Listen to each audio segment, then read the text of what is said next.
সবাই রাসূল করিম সাল্লাল্লাহু আলাইহি ওয়াসাল্লামকে মহব্বত করি। আসলে যদি মহব্বত করেন তাহলে এই রেফারেন্স দেখার পরে আপনি বিএনপি করেন, জামাত করেন, আপনি এনসিপি করেন, আপনি যে কোনো রাজনৈতিক দল করেন, আমি আপনার বিবেককে জিজ্ঞেস করব, যদি আপনি আল্লাহকে মহব্বত করেন, নবীকে মহব্বত করেন, যদি আপনার ভিতরে সামান্য পরিমাণ ঈমান থাকে, আর যদি ভিতরে আপনার আগুন না জ্বলে ওঠে, ভিতরে ক্ষোভ না জাগে, আপনার ভিতরে যদি নবী প্রেমের অনল না জাগে, তাহলে আমি মনে করব আপনি আসলে মুসলমান হতে পারেন নাই। আমি দেখাতে চাই এইবারে আপনাদের একটা রেফারেন্স, বাইজিদ খান পন্নী রাসূল করিম সাল্লাল্লাহু আলাইহি ওয়াসাল্লামকে কিভাবে শুধু একজন নবী না কতগুলো নবীকে কি জঘন্য ভাষায় অপমান করেছে। তার এই বই আল্লাহর মুজিজা, হিজবুত তাওহীদের বিজয় ঘোষণা, এই বইটার 68 নম্বর পৃষ্ঠায়, এই বইটার 68 নম্বর পৃষ্ঠায় লিখেছে একদম মহাসত্য পেও, যেখানে নবী রাসূলদের মধ্যে অনেকে ব্যর্থ হয়েছে। মহাসত্য পেও, যেখানে নবী রাসূলদের মধ্যে অনেকে ব্যর্থ হয়েছেন, পারেননি, সেখানে আমি কে? আমি তো কেউ না, কিছুই না। কি হবে কি হবে না এ সংশয় আমার ছিল। 2008 সালের ফেব্রুয়ারির 2 তারিখ পর্যন্ত পূর্ণভাবে ছিল, যদিও সেটা আমাকে দমাতে পারেনি।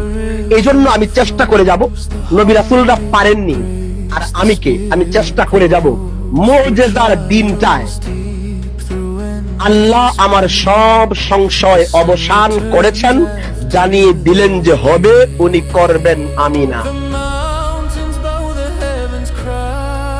নবীরা যেটা পারেন নাই, বাইজিদ খান পন্নী সেটা করেছেন, এবং আল্লাহ তাকে জানিয়েছেন মুজিজা প্রকাশ করে। মুজিজা কার থেকে প্রকাশ পায়? আর আল্লাহ সরাসরি কাকে নির্দেশ দেন? নবীর সাথে কথা। আমি যে বললাম, যদি ঈমান থাকে, ভিতরে যদি ঈমানের সামান্য বারুদ থাকে, সামান্য 1 শলাকা পরিমাণ ঈমানও যদি থাকে, এই বারুদে আগুন জ্বলে যাওয়ার কথা, এই বারুদ তো বিস্ফোরণ ঘটানোর কথা। যে নবীরা পারে নাই, বাবা আদম থেকে ঈসা পর্যন্ত, আমাদের নবী পর্যন্ত নবী পারে নাই, অনেক নবী পারে নাই। আর এই তারি চাচা বিড়িখোর, এই রাজাকারের বাচ্চা পেয়েছে, আর তার কাছে আল্লাহ তাআলা মুজিজা প্রকাশ করেছেন।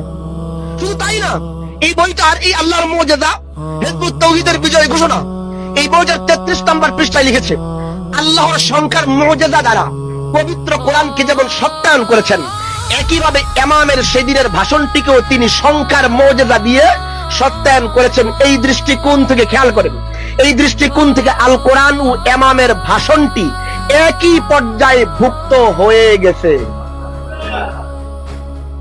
এর মানে বাইজিদ খান পন্নীর বক্তব্য আর কোরআন একই পর্যায়ে ভুক্ত। এর মানে সে মুখে বলে নবী মানে, রাসূল মানে, অথচ তার এই বক্তব্যের মাধ্যমে প্রমাণ করেছে সে নিজেকেই নবী দাবি করেছে। তার বক্তব্যকে আল্লাহর বক্তব্য হিসেবে সাব্যস্ত করে এবং তার বানোয়াট কথাকে মুজিজা সাব্যস্ত করে পরোক্ষভাবে সে নবী দাবি করেছে।